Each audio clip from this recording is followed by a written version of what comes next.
اب اللہ رب العالمین اور اس کے رسول علیہ السلام نے اس بارے میں کہ اگر لوگ جنت چاہتے ہیں اور دوزخ سے پناہ چاہتے ہیں تو اس کا بھی کوئی طریقہ کار ہونا چاہیے. یہ وہ ہدایت ہے, یہ وہ رہنمائی ہے جو اللہ نے اپنے فضل اور عنایت سے اور اس کے رسول علیہ السلام نے محنت سے ہم تک پہنچائی کہ جب اتنا بڑا معاملہ سامنے ہے, دوزخ جیسی گھاٹی ہے, جنت جیسی اعلیٰ منزل ہے, تو اس کا طریقہ کار کیا ہونا چاہیے. اب ہماری بدقسمتی کہ ایسے گروہ مسلمانوں میں پیدا ہو گئے جنہوں نے پھیلا دیا کہ نہیں اللہ خود ہی دے دے گا جس کو جو دینا کرنا کرانا کچھ نہیں. حالانکہ رسول کریم علیہ السلام نے ایک دعا سکھائی اپنی محبوبہ بیوی حضرت عائشہ رضی اللہ تعالیٰ عنہا کو, بہت پیاری دعا.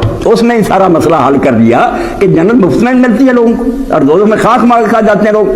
اللہم انی اسألک الجنۃ وما قرب الیہا من قول و عمل. فرمان جائیں اللہ کے رسول علیہ السلام کے دعاؤں میں فلسفہ بیان ہو رہا ہے. فرمایا ایسا اللہ سے دعا کیا کر کہ اللہ میں تجھ سے جنت مانگتی ہوں اور جنت میں جانے کے لیے مانگتی ہوں کہ وہ سارے عمل اور وہ سارے قول جو جنت کے قریب کرتے ہیں وہ بھی مجھے دے. پہلے یہ ہوگا, باتیں بھی جنت والی, کام بھی جنت والے. فرمایا جنت مانگتی ہوں اور جو جنت کے وما قرب الیہا من قول و عمل, ہر وہ قول کسی قسم کا ہو اور ہر وہ عمل جو جنت کے قریب کرتا مانگتی ہوں.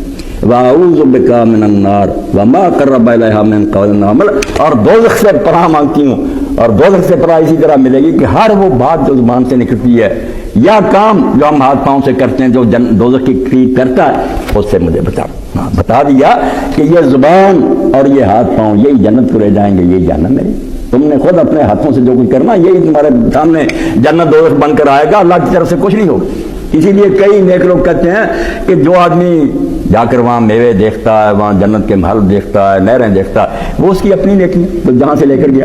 اور اسی لیے حضرت ابراہیم علیہ السلام کے بارے میں حدیث پاک میں آیا کہ جب رسول کریم علیہ السلام سفر معراج میں واپس لوٹے تو ملاقات ہوئی ابراہیم علیہ السلام سے, تو انہوں نے کہا اپنی امت تک میرا سلام پہنچانا.